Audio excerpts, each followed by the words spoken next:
Comprar a casa própria é o sonho de muita gente, mas dúvidas surgem na hora da aquisição da casa ou apartamento. E para esclarecer as dúvidas, o que o direito fala sobre esse assunto, eu converso agora com a advogada especialista em direito imobiliário, Liliane Tomás. Olá, obrigada por sua presença aqui no programa Saiba Mais. Olá, obrigada pelo convite. Vamos começar falando sobre uma situação polêmica, que é a taxa de corretagem. Como que a lei, o que a lei diz hoje sobre essa taxa? Ela realmente é válida? A taxa de corretagem ela é válida quando o proprietário do imóvel que está fazendo a venda contrata um corretor para comercializar e achar um comprador para o imóvel. Ela é válida. E aí o que acontece em muitos dos casos é que isso tem sido mudado quando você tem um imóvel na planta. Muitas corretoras que têm a responsabilidade de pagar a taxa de corretagem tentam transferir essa taxa para o consumidor. É onde vem o problema, porque trata-se de um contrato de adesão, na qual o corretor, o comprador, o consumidor não tem opção de modificar o contrato e muitas das vezes ele é obrigado a pagar o valor do imóvel e também a taxa de corretagem, que seria a obrigação da construtora ou incorporadora. Então, nesse caso, se tem alguém nos assistindo e está passando por essa situação, pode ser que ainda venha a ser decidido que não é obrigado a pagar essa taxa. Ontem teve uma decisão do ministro Paulo de Tarso do STJ, determinando a suspensão de todos os processos no país que discutem esse assunto da taxa de corretagem de imóvel na planta, para saber se seria devida a devolução desses valores para o consumidor ou não. E está sendo discutido também o período prescricional, se seria o período para se discutir o contrato ou se seria o período de 5 anos de indenização. Mas agora, quando a gente fala de imóvel usado, já não vale, né? Já não vale. O proprietário ele tem a responsabilidade de arcar com o custo da corretagem. Vamos falar um pouquinho, já que a gente está falando desse assunto de construtor, imóvel novo, né? E se uma pessoa compra o imóvel novo, mas a construtora demora em entregar as chaves e começa a chegar ali para o morador taxas de condomínio, taxas administrativas relativas ao prédio, ele ainda não está morando lá, ele ainda não recebeu a chave. Como é que fica essa situação? Olha, a responsabilidade pelo IPTU, ela é de quem é proprietário. E proprietário de imóvel é aquele que está registrado no cartório de imóveis. Então, se essa transferência não foi feita no cartório de imóveis para o consumidor ainda, a responsabilidade é da construtora. A partir do momento que foi feita a transferência para o consumidor, aquela responsabilidade passa a ser do consumidor. Por quê? Porque é uma obrigação própria terreno, ela segue o imóvel. Então, independentemente da negociação, o que vale é o imóvel. Quem que é o proprietário do imóvel durante a geração dessa dívida de IPTU ou de condomínio também, que é um grande problema para quem compra na planta. Muitas vezes as construtoras tentam cobrar essa taxa de condomínio do consumidor antes da transferência para o consumidor. Então, é um cuidado que o consumidor tem que ter na hora de assinar o contrato, mesmo sendo de adesão, tentar, junto à construtora, modificar isso e, caso não seja, procurar os seus direitos na justiça, porque é uma característica de quem é proprietário do imóvel. É ele quem tem que arcar com as despesas de IPTU e com as despesas condominiais. Então, nesse caso, como você já acabou de dizer, o melhor é sempre tentar negociar com a construtora e deixar isso bem claro no contrato. Mesmo sendo um contrato de adesão, onde a gente sabe que é muito difícil o consumidor ter algum tipo de negociação, sempre é válido tentar, porque às vezes pode ser que consiga êxito. Caso não consiga, ele tem todo o direito de procurar os direitos na justiça. Dentro desse assunto ainda sobre taxas, né? Comprando um imóvel na planta, um imóvel novo, quais são as taxas que realmente devem ser cobradas? Olha, um imóvel na planta pode ser cobrado a atualização monetária do valor das parcelas, caso você não pague à vista e vá parcelar junto à construtora até a finalização da construção, ela pode cobrar a atualização dessas taxas, dessas parcelas, pelo índice de INCC, tá, de construção civil, e pode cobrar multa no caso de atraso nas parcelas, né? Ela pode cobrar atualização em cima dessa parcela e a multa no caso de atraso. E tem também cláusulas penais, que é no caso de descumprimento de qualquer dos lados, qualquer penalidade ela tem que ser bilateral. Então, pode ser cobrado no caso do consumidor que deixa de pagar, pode ser cobrado, e que venha a ser o caso de rescisão contratual, tanto para o consumidor quanto para o construtor ou incorporador, pode ser cobrada uma cláusula penal pela rescisão contratual, que tem gerado em torno de 10% do valor do contrato. Tem uma decisão agora também recente, ainda do mês de janeiro de 2016 do STJ, definindo que no caso de rescisão por culpa do consumidor, que o máximo que a incorporadora poderia reter seria o valor de 10% do valor do imóvel. Dentro desse assunto também de desistência da compra do imóvel, né, o morador ali, o consumidor, ele desistiu. Ele precisa justificar, é só falar que não quer mesmo? Não. O contrato ele é bilateral, mas ele não precisa justificar. Você não é obrigado a continuar contratado, só que você tem que arcar com as consequências. Então, quem deu causa à rescisão contratual, ela possivelmente arcará com a multa ou cláusula penal estipulada no contrato. Outra dúvida frequente é em relação ao sinal, quando você está comprando ali diretamente com a corretora um imóvel novo, né? Quanto que pode ser cobrado de sinal? Existe uma porcentagem e quando que é cobrado esse valor? A lei não determina um valor, né? O que tem é o que é aceito pela jurisprudência desse valor e o que é praticado no mercado. É uma situação que tem que ter muito cuidado o consumidor, principalmente imóvel na planta, porque às vezes ele quer antecipar logo, ele já dá a primeira parcela como entrada, um valor muito alto, às vezes até 50% do valor do imóvel, para não ficar muito para você financiar, até por conta dos juros altos. E aí ele tem que ter muito cuidado qual que é a natureza jurídica deste sinal, porque a gente há dois tipos de sinais, arras compensatórias, confirmatórias, que ela confirma o negócio, e arras punitórias, né, que seria penitenciais, aquela que pune no caso de você desistir do negócio. As confirmatórias, ela não tem nenhuma penalidade de você ter que devolver ou ter que restituir em dobro, mas as penitenciais sim. E aí, como não tem um valor mínimo estipulado ou máximo estipulado para arras, se você colocar, por exemplo, um valor de 50% como arras penitenciais, em caso de rescisão, você pode vir a perder ou tentar discutir isso, porque é um valor considerado abusivo, com certeza, mas aí você vai ter uma dor de cabeça de ter que procurar, porque está estipulado no contrato. Então, o primeiro cuidado que o consumidor tem que ter é nunca colocar um valor acima de 5%, 10%, que é o que é aceito na jurisprudência para título de arras penitenciais. E ter o cuidado de colocar no recibo qual é a justificativa disso e estipular no contrato todas essas questões, porque mesmo que ele dê na entrada do negócio um valor, por exemplo, de 50% do imóvel, é interessante ele desmembrar esse valor em duas, sendo 5% no sentido de arras penitenciais e os outros 45% a título de restante das parcelas ou uma segunda parcela. Sempre ter esse cuidado, porque às vezes, por falta dessa informação, eventualmente acontece algum problema de não conseguir pagar e desistir da compra do imóvel e você ter dor de cabeça na hora de ter esse valor realmente devolvido. Vamos falar um pouquinho sobre metragem do imóvel. Tem muito problema sobre isso. Às vezes na planta fala uma medida, na hora que o imóvel está pronto, você chega no local, é bem diferente. O que fazer? A legislação ela permite... Primeiro você tem duas formas de comprar um imóvel. A forma ad corpus e a forma ad mensura. Quando você compra um imóvel na planta, é muito comum você comprar ad mensura, que é você estabelecer a metragem quadrada do apartamento que você está adquirindo, que ainda vai ser construído. Não, geralmente é assim que é feito. Quando você comprar ad mensura, a construtora tem que te entregar aquela metragem que consta do contrato. Mas a legislação atual ela permite uma diferença para mais ou para menos de até 5%. E aí, nesse caso, como é que aconteceria? O consumidor ele tem o direito de, se não ultrapassar 5% para mais ou para menos, de pedir a indenização pela diferença a menos, né? E no caso de vir a mais, a construtora ela não teria, porque é imóvel na planta, ela assumiria o risco. Agora, se fosse ad corpus, você não tem essa possibilidade. E aí seria no caso de um apartamento já usado, onde você não teve o cuidado de colocar de mensura, ou então um lugar que você não coloca a metragem quadrada. Compre ele da forma que se encontra, da forma que você viu. Nesse caso, você não tem como reclamar, porque a forma de compra foi ad corpus.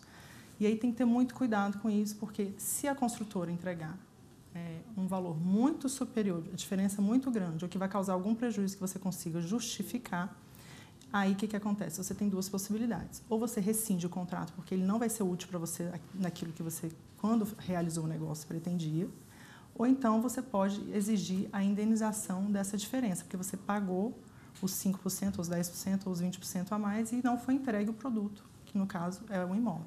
Aí você tem direito à indenização.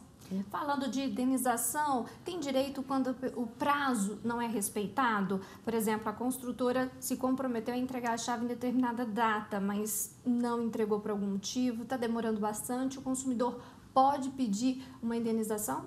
Pode e deve, porque contrato tem que ser cumprido, principalmente pela construtora, que é a parte aí que tem o capital, o investimento e deve assumir o risco pela entrega da obra, dentro do prazo estabelecido no contrato. Então, caso o consumidor não tenha a entrega do apartamento dentro do prazo, ele deve ser indenizado. Geralmente, os contratos eles já vêm constando uma cláusula prevendo isso aí, que é uma garantia para os dois lados, que seria mais ou menos em torno de 0,5% do valor do contrato a título de aluguéis.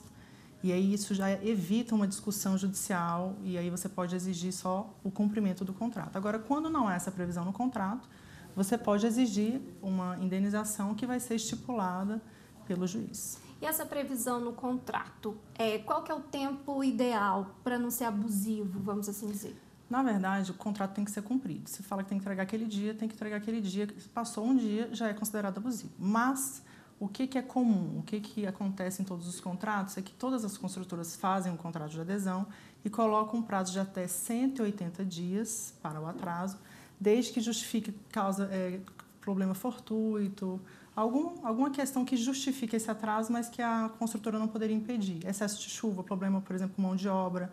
E aí ela deveria, aí mesmo nesse caso, mesmo havendo a previsão contratual, está falando tão somente que ela pode e não que ela não vai ser responsabilizada por isso. Porque caso fique configurado que não há qualquer justificativa para aquele atraso de 180, ou seja, houve pessoal, não houve nenhum caso fortuito, nada que pudesse justificar esse atraso, deve ser sim indenizado aos lucros cessantes e possíveis aluguéis, inclusive, durante esse período de atraso. Vamos falar da situação contrária agora.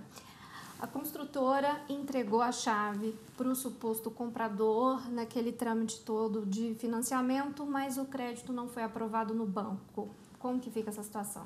Bom, geralmente, a construtora só entrega o imóvel quando está tudo ok, né? Quando já está quitado o apartamento, já foi feita a transferência, ou quando o financiamento já foi aprovado. Isso é uma situação que tem que ter muito cuidado com o consumidor, porque quando você compra um imóvel, você tem que ter certeza que você vai ter o dinheiro para quitar aquilo ali. Porque a construtora ela não assume o risco em relação à forma de pagamento, quem assume é o consumidor. Então, ela tem que ter cuidado no seguinte, saber se ela vai ter condições de financiar, se vai ser aprovado o crédito dela, caso ela não tenha o valor integral para pagar até o final do contrato, saber se a construtora oferece financiamento próprio com a própria construtora, em que pese os juros serem muito maiores. Então, por muitas vezes, as pessoas não têm o financiamento aprovado com o banco, faz o financiamento com a construtora, mas cai na questão dos juros e às vezes não consegue pagar um imóvel. Então, quando adquirir um imóvel na planta, você tem que ter absoluta certeza de que você vai conseguir ou pagar com recursos próprios ou que você vai conseguir o financiamento. Como é que faz isso? Você procura um banco antes, um agente financeiro que faça uma simulação e faça uma avaliação do seu cadastro para que você possa se resguardar em relação a isso aí. E o outro cuidado que tem que ter é que você tem que ter certeza de que as certidões da construtora e da obra estão ok, porque na hora do financiamento, isso é responsabilidade da construtora, mas se você não tiver cuidado com isso, você pode atrasar o financiamento e ter que ficar pagando juros depois da entrega. Então, são situações que o consumidor tem que tomar cuidado e que pode, inclusive, exigir na justiça uma responsabilização se a culpa for da construtora. Pegando sua deixa aí sobre juros, a gente sabe que existem vários tipos de financiamento e um deles é em questão de juros, atualização das parcelas. Quando que o consumidor vê que realmente é válido, não é abusivo, a questão da taxa, como é que tudo isso é feito? Olha, depois que o imóvel é entregue, você tem como aceitável pelo mercado e pela legislação a atualização monetária, e aí o índice muda, não é mais o INCC, é pelo IGPM, e você também tem possibilidade de cobrar os juros de 1% ao mês, a título de compensação. E aí é onde mora o perigo, porque esses juros ele fica 12% ao ano, muito maior do que o que tem sido praticado pelos bancos. Então tem que ter cuidado com isso aí. E é legal a cobrança. Vamos falar sobre uma dúvida muito frequente, principalmente para quem está buscando um imóvel novo dentro das condições do programa Minha Casa Minha Vida. Nem sempre as propagandas condizem com as regras do programa, não é isso? É isso. Tem que ter muito cuidado o consumidor na hora de adquirir um imóvel na planta com esse chamariz para facilitação da compra, de que está dentro da caracterização do financiamento Minha Casa Minha Vida, que é um programa do governo específico para pessoas com faixa etária de renda estabelecidas e que, se o consumidor não tiver cuidado na hora de adquirir, ele pode ter um susto na hora de fazer o financiamento e essa qualificação do imóvel não ser mais qualificada como Minha Casa Minha Vida e todos os benefícios do programa não ser possível ser aplicado. Então, o que acontece? O consumidor ele precisa verificar ao adquirir se a propaganda de que o empreendimento está dentro da caracterização de Minha Casa Minha Vida, se isso já foi atestado pela Caixa Econômica Federal, pela instituição financeira. Porque a construtora ela pode fazer essa avaliação junto à instituição financeira antes da comercialização do imóvel, onde vai ser feita a avaliação e vai verificar se está dentro. O que acontece? Onde que é o perigo disso aí? Muitas construtoras não fazem essa avaliação prévia com a Caixa, comercializam dentro de uma faixa que é o estabelecido no programa e contam com o risco de que este imóvel não vai valorizar acima daquele valor. Só que quando isso acontece, o consumidor, por muitas vezes, ele não consegue financiar dentro daquela situação que ele conseguiria pagar. E aí tem que verificar se a responsabilidade foi de propaganda enganosa da construtora nesse sentido, onde ela será responsabilizada, ou se foi um descuido do consumidor, que não havia essa chamada, mas ele pensou que pudesse e não teve a orientação adequada. E aí, nesse caso, a responsabilidade seria do consumidor, porque na hora de realizar o contrato, não ficou estabelecido se estaria vinculado a esse tipo de programa ou não, mas ele simplesmente o fez achando que seria possível. Então, tem que ter cuidado com isso aí. E no caso de propaganda enganosa, como é que seria o procedimento? Pois é, no caso de propaganda enganosa, de que a construtora ou incorporadora coloca nos seus folhetos publicitários que aquele programa está encaixado, adequado ao programa Minha Casa Minha Vida, e por fim não é verdadeiro, ela vai responsabilizar no sentido de ter a rescisão contratual e mais as indenizações cabíveis neste caso, ou então ela vai ter que arcar no sentido de dar desconto para ver se consegue fazer com que o consumidor fique, mas ele tem todo o direito de rescindir e pedir indenização. Falar um pouquinho agora sobre imóvel usado. Diferente da construtora, geralmente, né, o comprador já negocia direto com o dono ali, o antigo proprietário, vamos assim dizer. O que muda nessa negociação em comparação com a construtora? Seriam menos taxas? A negociação, em tese, é mais fácil ou não? Como que ficaria isso?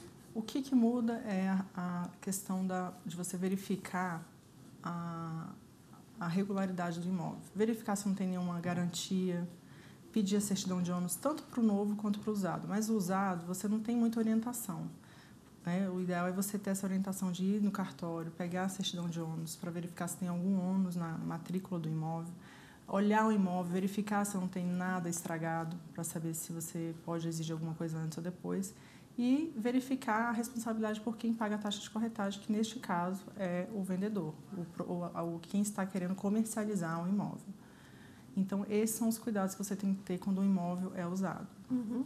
Falando nesse sentido, quando tem o corretor, a figura do corretor, né? O comprador pode pedir todas essas orientações para o corretor, já que ele está pagando uma taxa para isso, e o corretor está apto a olhar esses detalhes, ou é melhor o comprador sempre estar acompanhando? Não, ele é apto a olhar essas coisas, por isso que é importante você achar um corretor de sua confiança, porque o corretor, ele está intermediando o negócio, ele tem responsabilidade de passar informações verídicas e não omitir nenhum tipo de informação para aquela pessoa que está comprando. Uhum. Em relação a débitos deste antigo imóvel, como às vezes taxas de condomínio, conta de água, luz, IPTU, como é que fica essas questões se estiverem atrasadas? Olha só, quando você vai fazer o contrato, geralmente no contrato você tem que estipular que a partir de tal data a responsabilidade por esse tipo de despesa é de um ou de outro.